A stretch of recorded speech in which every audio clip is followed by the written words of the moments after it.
Welcome to Durables Digest. My name is Brian Lamar. As always, joining me, Eric Voyer. How are you, sir? I'm fantastic, Brian. Thanks for asking. Yeah, wonderful. We had a 4th of July party. Did you have a 4th of July party? You can't tell. I have all 10 fingers, but I did have a 4th of July party. It was great. I didn't do it till Saturday, though, so Okay. It was a little rainy here on Thursday, but Saturday was a fantastic day, so we enjoyed ourselves. Awesome. We have a special episode today. I think it's a special episode. We're going to be talking about some home appliances data, and we're going to have an interview with Greg Munves, who's the OpenBrand CEO. And welcome, Greg. Welcome, Greg. Thanks for having me, guys. Happy to be here. Yeah, we're super excited. He's going to be discussing the OpenBrand mission and TraQline. And I mean, we should probably just announce some news, Eric. Do you want to announce it? Let's do it. Yeah, let's do it.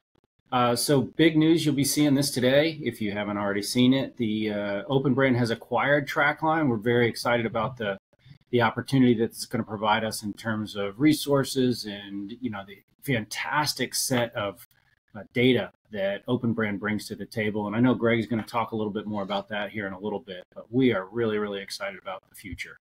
Yeah, I'm excited I feel like there's a lot of complementary assets, which makes me excited to learn some new tools and learn some new data. That's going to be really fun. Yeah, absolutely. So how about it, Greg? You want to tell us a little bit about OpenBrand and who you are and what your background is? I know your background is really something that's really impressive. You want to tell us a little bit more about that? Sure.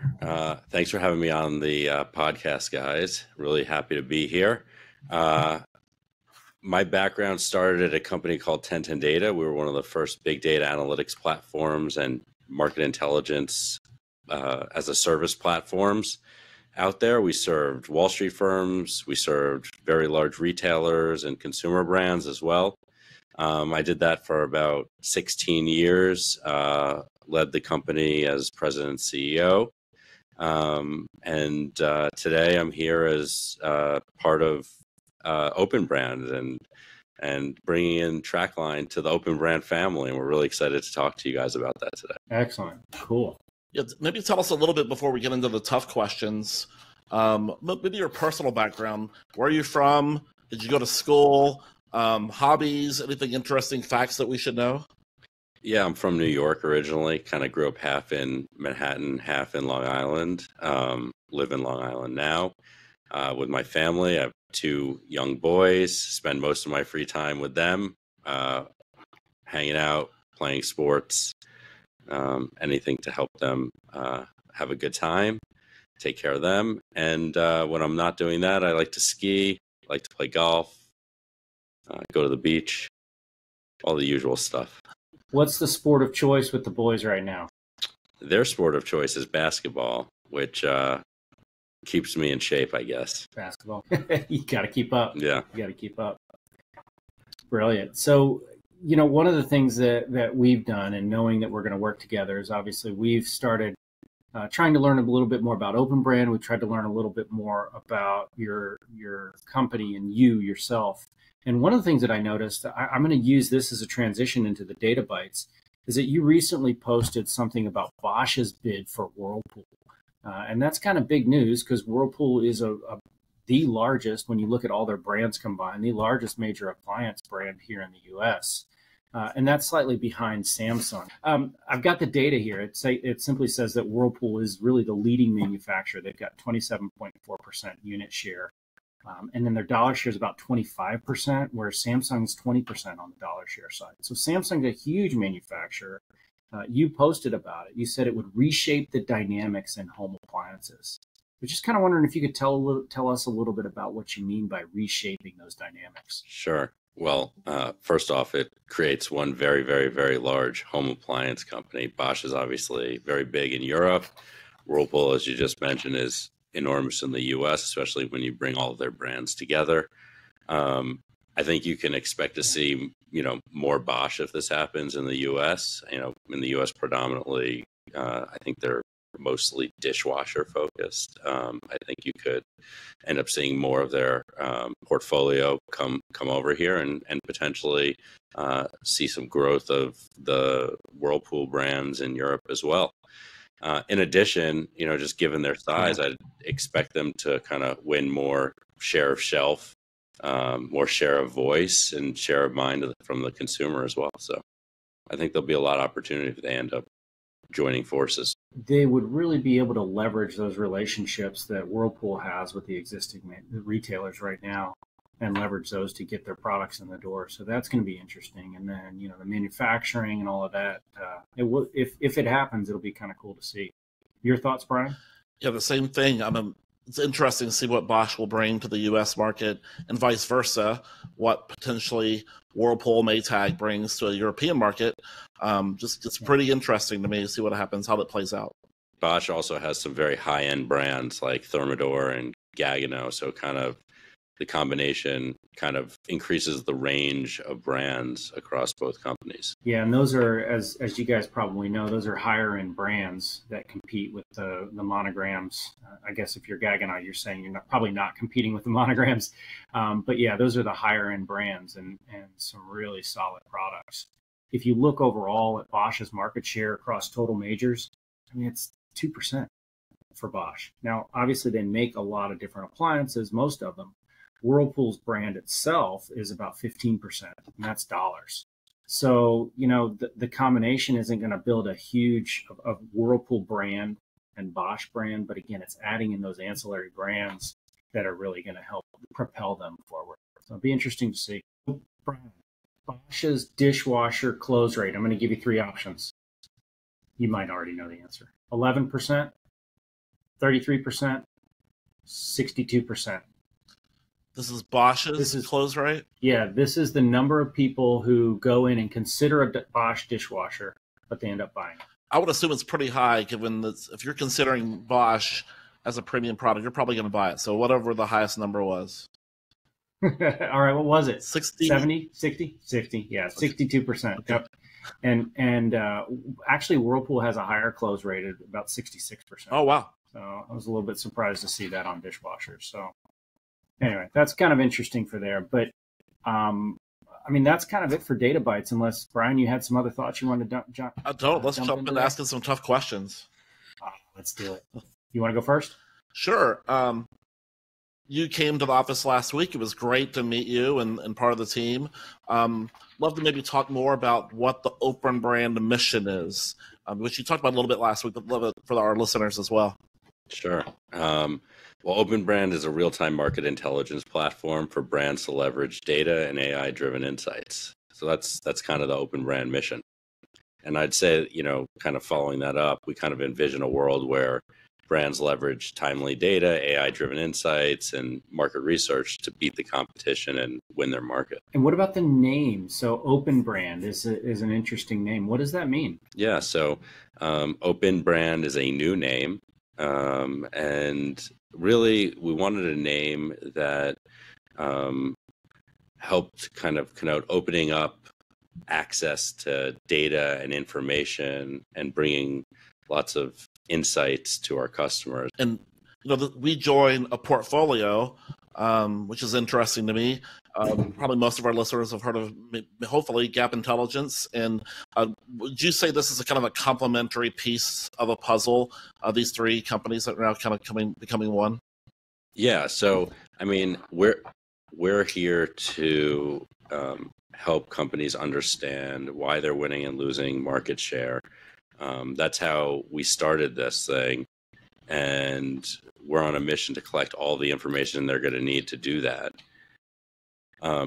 The opportunity with TraQline kind of expanded and kind of vertically integrated the ability to also help brands measure how much share they're winning and losing. And so if you bring together the ability to understand kind of why things are happening, and then you let them understand what's happening, those 2 things together really are the,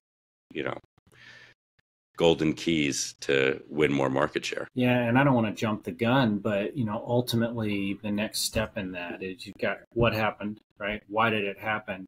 And then the third is more prescriptive, right? I think of the first 2 as descriptive, and then that third would be prescriptive. What do I do about it? Mm-hmm. And that's where I think some of these tools that are being added in are going to help create some predictive modeling, help be able to do some statistical analysis that'll say, if you do this, then these specific things will happen. And I didn't want to say it until now, but we've been admiring Gap Intelligence for years and the work that they're doing and the analysts that are at Gap. And so having Gap and TraQline together, to me, is really exciting because I really respect a lot of the work that the analysts do, but then also just the data that's collected and the way that it's presented, to me, is really a great way of going to market. Yeah. When you think about how OpenBrand will serve its customers, is that going to be a high touch model? Is that going to be a do it yourself model? What's your thought on how customers are going to interact with OpenBrand? Yeah. So OpenBrand has a really high touch model, actually. So aside from spending the last 8 months or so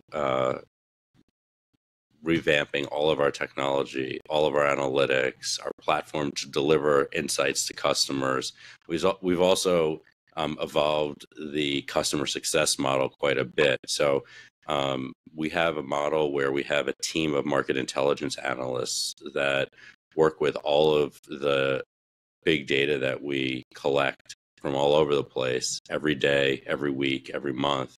They write research. They record their research in videos and deliver them to customers. They present directly to customers about once a quarter, and they're there as category experts to work with customers to help them understand data on a day-to-day basis. And so it's a pretty high touch model. It's a very similar customer success model to what I built at 1010 Data. And it seems to work really well for customers. And so all of our portfolio companies that come into the mix here will be adding kind of that flavor of customer success to that customer base as well. That's awesome. By the way, I consider myself to be a market researcher, and when we look at OpenBrand, you described it as a real-time market intelligence platform to leverage data and AI-driven insights, which is exciting. That's how I felt the industry was necessary to move to really rapidly once all this data was available. But that can't be easy to combine all this data and with research now. Maybe describe a couple of the biggest challenges that the industry faces or you've seen in the space. Yeah, I mean, the hardest thing by far, I think you hit the nail on the head, is like getting the data, making sure it's accurate, making sure it's consistent, and making sure it's there like the dial tone's always there, for those that remember, regular telephones. And so the data comes from lots of disparate sources.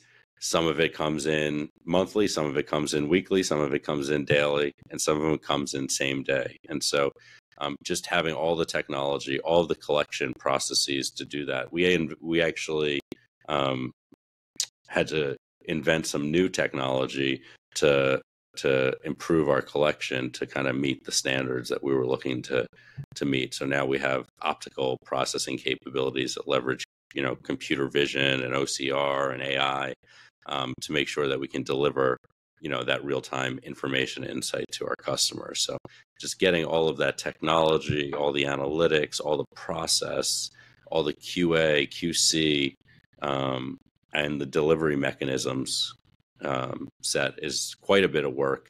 I do feel like at this point we've put together a really impressive engine around that. And so as we acquire businesses, we can plug them into that engine to help, kind of drive improvement for the customer. So it sounds like there's a lot in the pipeline. What would you say, is kind of now, right? What can we do right now? And then what can we look forward to in the future? Yeah, I mean, well, for TraQline customers that are now OpenBrand customers, you can expect to see us implementing a lot of the technologies that we've worked hard on over the last 8 months at OpenBrand with the data sets that TraQline brings to bear that you use every week, month, quarter, and love. And as well as some of the reporting and data delivery capabilities as well. So we're going to bring all of that to the table right up front. After that, I do think, Eric, you hit on something earlier, which is, what's possible when you bring together the data that comes from some of the other companies that OpenBrand has acquired with the TraQline data. And I think if you bring all the data together, that helps customers understand why they're seeing share shifts and the measurement of those share shifts. I now think you can start to build and be a little bit more creative with some of the modeling that you're going to do to help customers, get a sense for how they should price things in the future, what types of promotions. I mean, we didn't even talk about any of the media data that we have, but OpenBrand collects real-time media data, both paid and earned, from many media channels. So thinking, and this is global data actually, so think TV channels and podcasts and social media and retail media, and digital ad platforms. Our technology is watching these media channels all the time, listening for brands, listening for products being mentioned, using AI to take all of the unstructured information in those ads, structure it, and put it in a database in a way that's now what I would call analysis ready. So by bringing all these things together with the market measurement data, with our real-time pricing and promotion and product and placement information, you can now start to measure and predict what types of future promotions will have the biggest effects on the consumer base, so that you can sell more products to more people more frequently. I'm hearing marketing, merchandising, strategy, everything from, the interns using the data to the C-suite using the kind of information, because it's both broad and deep. I've seen just at OpenBrand so far, people using our data and consumer insights and product planning and marketing and sales. I think, at TraQline, it seems like a lot of the use cases are in consumer insights, some merchandising teams. So I think we'll just keep kind of raising the bar on the types of analytics and insights we provide to even broader set of the user base. And I feel like this, from an expertise level, creates challenges. I know personally, I'm going to have to learn a lot new skills, which I'm happy to do. And I think to be really good at advising brands, you have to be looking at different forms of data, quantitative and qualitative, from very different places and different insights, which all are in different types of formats. And as someone that is advising brands, that's a pretty cool thing, but it's also could be a little overwhelming to think through all of that. And at least in research, we don't have those skills generally. I think more business consultants and analysts certainly have more, but maybe you can talk about that for a second. Yeah. I mean, when people hear new technology, new platform, new analytics, sometimes they think, oh, complicated. Actually, what I'd say is the technology's evolved over the last decade or so to make it really easy to do those things and to make it really digestible for customers. So we've got a strong perspective at OpenBrand. TraQline brings a new perspective, which is also strong on the right way to look at these types of data. And then our teams will work together to kind of create the right dashboards and views and overlays of the data to make sure that it's really easy for customers to digest. And then, of course, there's always some of the more sophisticated customers that will choose to just take feeds of data and put it in their own systems. And, they'll still have access to ours, which they can use as sort of like their quote unquote recommendation engine of how to look at the data. So I think we're going to, through technology, through analytics, we're going to give people a really good sense of the right way to view and digest this information together. And if that doesn't work well enough, we still have our market intelligence analyst team there to support at all times. So I think there's no doubt that we'll be able to educate the market and people will be getting value out of the data joined together real soon. One of the things I get excited about is you have analysts, a lot of them actually, we have analysts that are able to analyze this data, and you can layer on these tools on top. And so the tools aren't necessarily for the analysts to do what they've always done. It's to give them that step so that they're up 2 steps and they can focus on what really matters. They can focus on really diving into the insights rather than going in and pulling data and Mhm. extracting it and making these connections. And that's when it becomes really powerful to use these tools that we're building together. But it's hard to not bring up AI in the conversation. I know that OpenBrands is heavily focused on AI. Can you tell us a little bit more about how AI factors into not only the present, but maybe the future at OpenBrands? Yeah, well, we use AI pervasively across the business. So we've built tools that leverage AI and computer vision to help us structure all the unstructured paid and earned media data that we're collecting.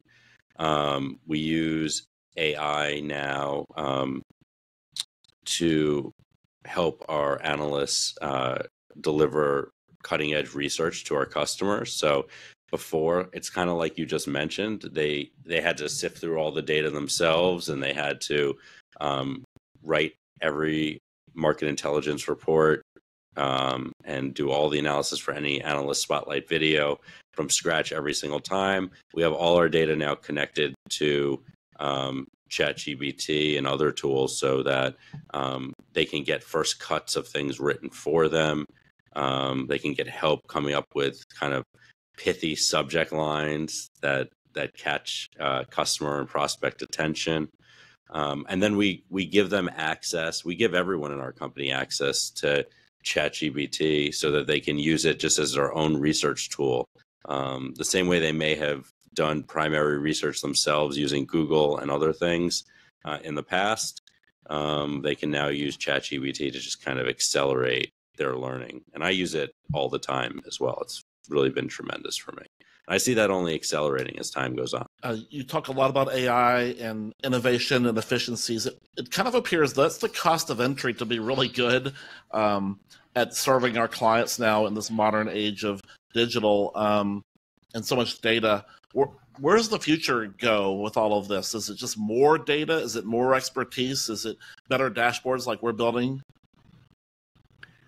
Well, I think, AI is the ultimate aid in doing all of this. And so it makes everyone a lot more efficient.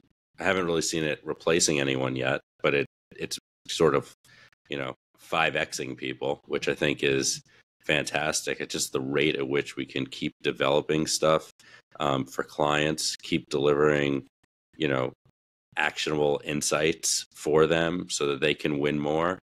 I see all of that stuff just accelerating over time. I'm not a futurist, so I don't necessarily know where it's all going, but certainly in the near and medium term, I see a lot more value coming to customers a lot faster because of AI. Yeah, it's the investments, the investments that are being made in that both here and, in the global community really have helped to springboard so many people. And, we're on the cutting edge here. And as Brian mentioned, super excited about it. We're really, really looking forward to seeing what the future holds for us. Me too. I have one final question. You from New York, Gap Intelligence is I think is a San Diego-based company, although people work remote as well. But you've been to Louisville, Kentucky a couple times over the past few months where TraQline was headquartered. What do you think of Kentucky? It's probably a little bit different than Long Island and Manhattan. Do you enjoy Kentucky? What are your thoughts? Oh, it's exactly the same as Manhattan. No, I'm just kidding. You're right. It's very, very different, but it's great. The people here are super nice, super sharp, very welcoming, and I can't say enough nice things about Kentucky so far. As a Kentuckian, I'm very happy that you said that. Thank you so much. It was good to meet you in Kentucky. Glad to be working with you. I'm excited for the future, and we'll see you soon, hopefully, right? Absolutely. Greg, he's right next to the Dragon office. He's right next door. So yeah. Oh well, already. I'm live from Kentucky right now, Brian. That's right. That's gonna be our new intro. All right. Do the Saturday night. And if you have any questions, Greg is accessible. How can people reach out to you, Greg, if they'd like to? Yeah, just send an email to info@openbrand.com, and it'll make its way to me. All right. Perfect. All right. Thanks. Greg, thanks for being on the podcast with us. We've really enjoyed it. We're looking forward to the future. This was the official podcast introduction of the TraQline OpenBrand deal. So that's very exciting. So thanks for coming in, and thanks for your support on this stuff. And we're looking forward to the next one. Thanks for having me. This was great, guys. Yeah, thank you.